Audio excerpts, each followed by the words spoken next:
গাজীপুরের টঙ্গীর বিসিক শিল্পনগরীর এলাকায় ড্রেনে পড়ে নিখোঁজ হওয়া নারীর এখনও কোনো সন্ধান মেলেনি।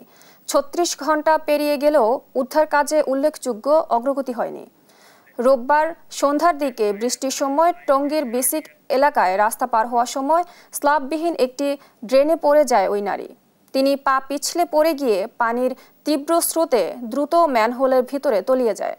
ঘটনার পরপরই টঙ্গী ফায়ার সার্ভিসের একটি দল উদ্ধার অভিযানে নামে।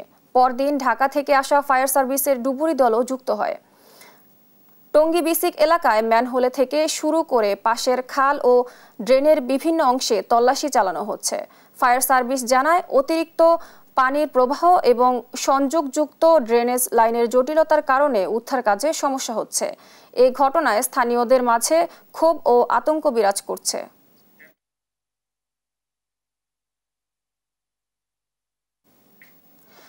দর্শক, গাজীপুরের টঙ্গীতে রয়েছেন সহকর্মী নজরুল ইসলাম। সরাসরি যোগ দিচ্ছি আমরা সেখানে। নজরুল, উদ্ধার অভিযানে অগ্রগতি কি দেখছেন আমাদের জানাবেন।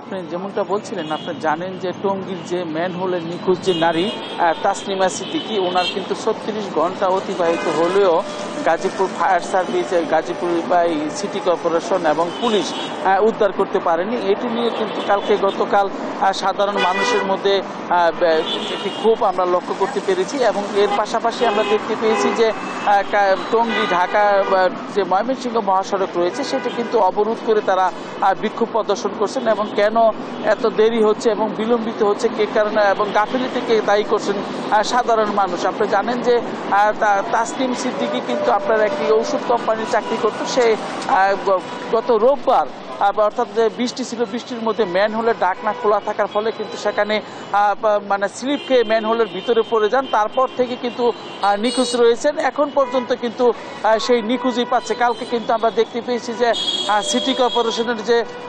সিটি কর্পোরেশন এবং আপনার ফায়ার সার্ভিসের যে ডুবুরি দল, তারা কিন্তু ম্যানহোলের ঢাকনা খুলে কিন্তু ভিতরে প্রবেশ করে কিন্তু খোঁজার চেষ্টা করেছেন। তো বিকাল পর্যন্ত চেষ্টা করে কিন্তু কালকের মতো সমাপ্তি ঘোষণা করেছেন। আজকে আবার 10টার পর থেকে শুরু করবেন, এরকমটাই কিন্তু জানিয়েছেন।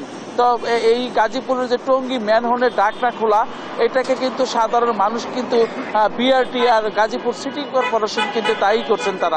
তারা জানাচ্ছেন যে 12 কিলোমিটার সম্পূর্ণ এলাকা জুড়েই কিন্তু ম্যানহোলের ঢাকনা খোলা এবং এর কারণে কিন্তু প্রতিদিনই কোনো না কোনো দুর্ঘটনা ঘটছে। মানুষ স্লিপ খেয়ে এই সমস্ত যে ম্যানহোলগুলো রয়েছে সেখানে পড়ে যেতেন এবং পড়ে গিয়ে কিন্তু এখানে আপনি জানেন যে গভীরতা কিন্তু 10-11 ফিট গভীরতা থাকায় খুবও কিন্তু কষ্ট হচ্ছে। এবং কালকে কিন্তু আমরা দেখতে পেয়েছি যে সারাদিনই কিন্তু ডুবুরি দল যে আছে, ড্রেনের যে মূল পয়েন্টগুলো আছে অর্থাৎ স্ল্যাবগুলো খুলে খুলে কিন্তু ভিতরে প্রবেশ করে তারা চেষ্টা করেছেন তাসনিমা সিদ্দিকীর শেষ মরদেহ খোঁজার জন্য।